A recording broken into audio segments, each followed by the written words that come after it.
Alors c'est comme dans tout. Vous allez voir un médecin pour vous faire une chirurgie esthétique.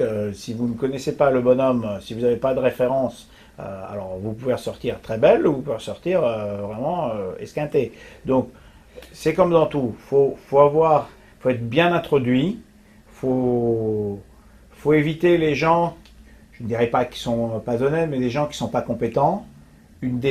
J'ouvre une parenthèse.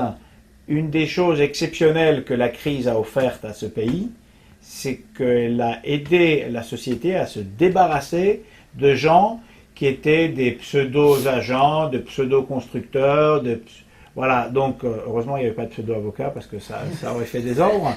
Mais donc de bien encadrer le client, il faut que le client sache ce qu'il veut et qu'après, avant de procéder à l'achat, il y a beaucoup de choses que nous on effectue. On effectue des recherches. Moi je considère toujours au client de prendre un ingénieur en conseil, parce que le vendeur, il a son propre ingénieur, il est obligé. Mais moi, si je ne fais pas confiance à l'ingénieur du vendeur, soit parce que je ne le connais pas, soit parce que j'ai des doutes sur ses compétences et ses capacités, soit parce que je ne lui fais pas du tout confiance, ça peut arriver, je dis toujours au client, de toute manière, tu auras besoin d'un architecte, tu auras besoin d'un ingénieur civil, tu auras besoin d'un géomètre. On lui trouve une équipe, on lui conseille, il y a plusieurs équipes entre lesquelles ils peuvent choisir. Il voit avec qui il s'entend le mieux. Il y a des Français qui parlent très très bien anglais, donc ils peuvent travailler avec des gens qui parlent anglais sans problème. Il y a d'autres Français qui se sentiraient beaucoup plus en confiance de parler avec quelqu'un qui parle français. Il y a des ingénieurs qui ont fait leurs études en France, notamment École supérieure d'architecture ou à Toulouse. Donc, il y a des gens qui ont très très bien travaillé et à mon avis, on les met en rapport, on suit ça, parce que nous, en tant qu'avocat au niveau du contrat, on vérifie à ce que sur le plan topographique qui est effectué pour la vente, il y a tout ce qui est requis par la loi, parce que les géomètres, les ingénieurs, ils sont tenus de par la loi d'indiquer si le terrain est constructible, s'il n'est pas constructible, etc.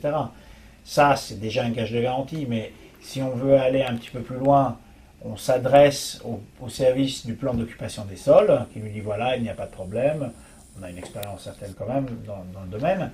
Et puis après, si on a des doutes, on peut éventuellement faire une promesse de vente, où on verse des arts chez le notaire ou chez l'avocat, et on bloque le bien, et la vendeuse, elle nous donne le droit d'obtenir un permis de construire à son nom, et après, elle nous vend le bien, en fonction de la promesse, avec le permis de construire.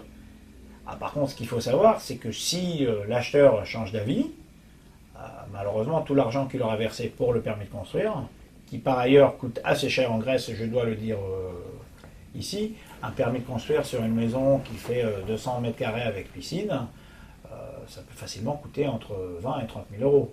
Parce que c'est pas que la rémunération de l'architecte, il y a des taxes, il y a des cotisations à verser à l'État, etc.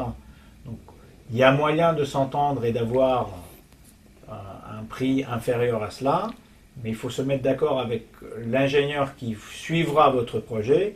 Si c'est aussi le project manager, c'est-à-dire la personne qui s'occupera de votre construction moyennant une rémunération, alors soit ce pourcentage, soit c'est au client de voir.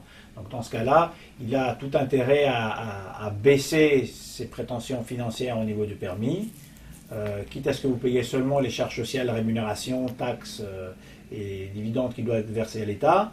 Et comme ça, vous vous y retrouvez, lui parce qu'il suit le chantier, et vous parce que vous avez obtenu un permis de construire à un prix plus intéressant. Tout se discute toujours en fonction des besoins du client. Mais il n'y a pas de risque. Il n'y a pas de risque. Le risque, il doit être détecté au départ. Si on détecte, et ça c'est pour tout, même lors des contrôles qu'on effectue sur les transferts de propriété, si moi je vois qu'il y a un truc qui ne va pas, bon, ben, je dis au client, on trouve autre chose.